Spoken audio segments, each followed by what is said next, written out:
Yeah, just for some background here, we're at the stage of the OPM selection process where we've shortlisted our applicants. We had 8 applications for owner's project manager. We had a very comprehensive review and evaluation system or process that we went through, and we shortlisted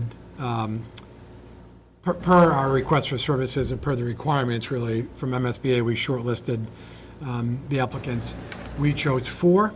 So today, as part of our predetermined evaluation process, we're going to be interviewing our shortlist candidates. So beginning at 10 a.m., we're interviewing Vertex, Left Field, Colliers, and Skanska. So that'll be kind of the bulk of our day. But we wanted to meet early to, see if there's any questions or, things that we need to tackle as a OPM selection committee. But we also want to make sure we review the interview questions. It is required and also smart that we need to ask the same questions of all interviewees today. The format, and again, this is all laid out in the RFS as well. The format is that the 4 firms will come in. They'll be doing a presentation. We give them a guideline of, Kitty, 15 minutes or so. And then so it's the hour-long interviews, so 15-minute, roughly, presentation. It's just a guideline. And then we're going to tackle the interview questions. We need to make sure that we ask the same questions of every applicant. Our interview questions, and again, this was laid out also in the request for services. Our interview questions are based on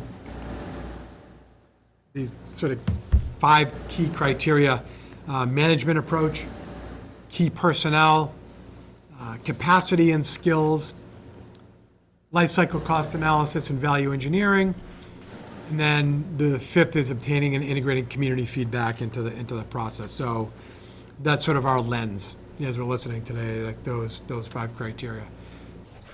So I'm Tim Bonfatti. I'm the director of OPM for Vertex, but I'm also the project director for this project. So we're going to get right into the presentation. You'll meet everybody that's here on our team during the course of the presentation. We put up these 5 high schools because they're really very similar to North Attleboro High School. We've done other high schools, but these 5, they're all about 200 to 230,000 square feet. They're all on occupied high school campuses. Marshfield and Stoughton have other schools on the campus, so we had to work with that complexity. They also have a comprehensive ed plan, and I think that when we get into that with North Attleboro, we'll be seeing the same kind of an ed plan.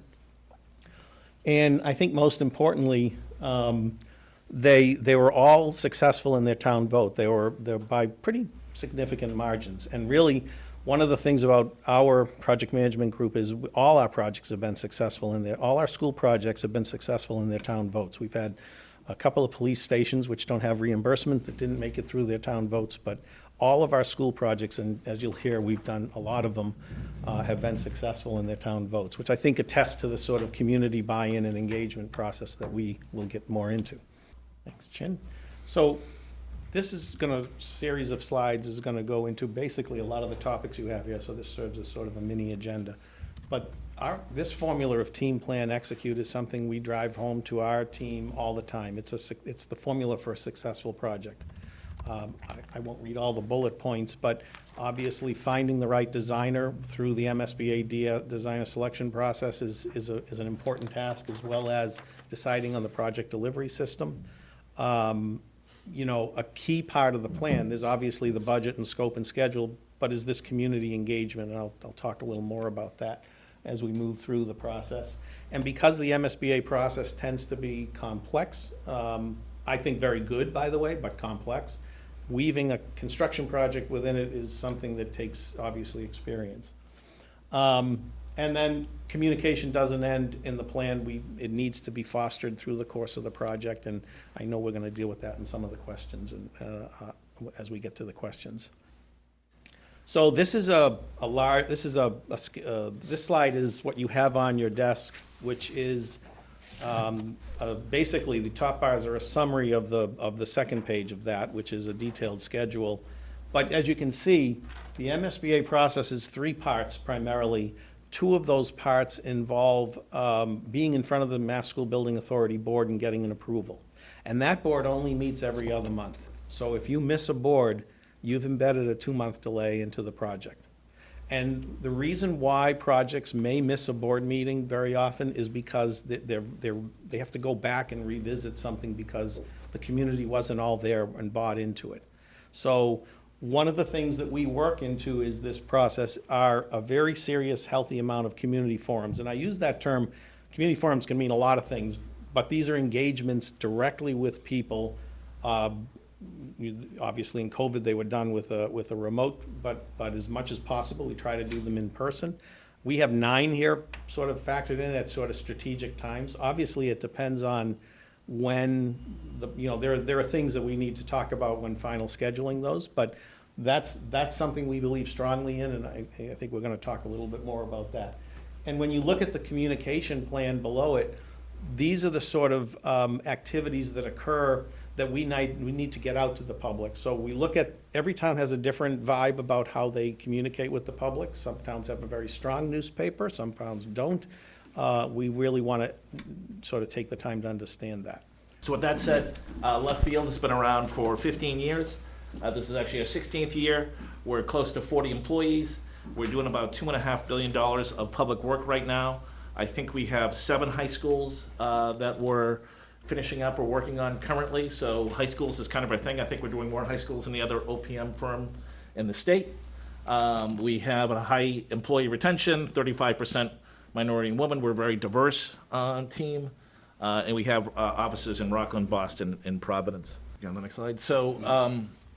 So again, one of the things I didn't mention in the last slide was we're an independently owned firm, different from our competitors that are nationally owned. And because of that, the bottom line isn't as important. We have, very experienced people here. There's no younger folks that are with our team. That's by plan from myself, so I can sleep at night. The first column is the capacity of the folks that are going to be involved in your project, and the 2 key folks, are going to be John and Craig. Craig is the director, and John is your day-to-day project manager. And while it shows 35 and 30 there as part of the project capacity, that's what we think is going to be required. That's what's normally required for a feasibility project. I do want to show you the column to the left. And John has, right now, 100% capability. So I've left John on the bench for the next project. That's the way we do things here. Craig has 1 project. John has 0. So Craig, I'm showing, is 50% availability. John has 100. And I just wanted to let you know that that's key in today's business. Most folks don't run their business that way. They mix and match a lot. I try to keep people on the bench so when the next exciting project comes up, we go after it and we can stand here with a straight face and say we have capacity to do the project. Lynn? These are a good number of our public clients. Many of these we've held as clients since the beginning and have done multiple schools for them. A few of them, Brookline, Fall River, Wakefield, Lynn, and Revere are all repeat clients. Also on the right, sorry, just go back from what there's a host of public authorities that we work for, not only the MSBA, but the MSCBA, DOER, UMass Building Authority, and DCAM. So we have, really 1.5 of our 2 feet planted solely in the public realm, and we're used to projects like this. I've been with the company for 13 years, and in those 13 years, I've exclusively done just MSBA work. So they don't let me do anything else. So you get to know the people, and they get to know me. So that's a really good thing that we work with. Little background on the company. It started in 1996. It was started by a gentleman, John Winokur and Mel Overmeyer. And it was started for just this purpose, to be OPMs on basically educational projects. Okay, and in the 27 years, that's remained our focus. And we don't, design anything and we don't construct anything. But that said, you know, we have architects on our staff, professional architects like I am, excuse me, and also professional engineers as well as construction professionals. Our job is to be advocates for you, protect your interests through the whole project, and be your technical resources. That's what we do. You laid the responsibility on our shoulders. So that's who we are and how we go about it. A couple of the projects that you see here, the map of Massachusetts, we've got over 450 educational projects that we've done. 125 of those public pre-K to 12, and 50 projects with the MSBA. So we do know MSBA, the rules, the regulations, they're checking the boxes and those types of things. We have offices all around you. We have one in Boston, have one in Agawam, and really close right in Providence. So we're all coming from different offices, but we all work together as teams here. And what you see here is some of the list of the projects that we have done on the left-hand side, most of the high school projects that we've done, and then some of the other schools that have been done recently. So those are either in progress or have finished up recently. So high-level project understanding and studying your OPM RFS and statement of interest. We understand based off when you were approved to get into the feasibility study program, we got a deadline to hit what's called project scope and budget with the MSBA of October 26, 2025.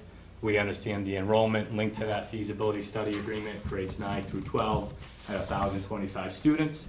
We understand existing building-wise, roughly 50 years old, undersized at 175,000 square feet, and it's a pretty wonky building layout with some classrooms without windows, et cetera. We understand property site-wise right around 35 acres.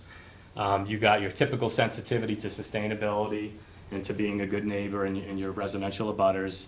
And then the other, and this isn't unique, a lot of these projects have this, where you had some past capital improvement projects, and we want the community to know we're being conscious of that. So you got a nice football field with track, you got some upgrades to the gym, some upgrades to science labs, so we'll make sure we're conscious of that as we go through the design process. First of all, thank you. This is a great opportunity for Skanska. We've known about this job for a while. We've been tracking it. So, we assembled, in our opinion, the right team for this, and we'll talk about our experience and everything we're doing.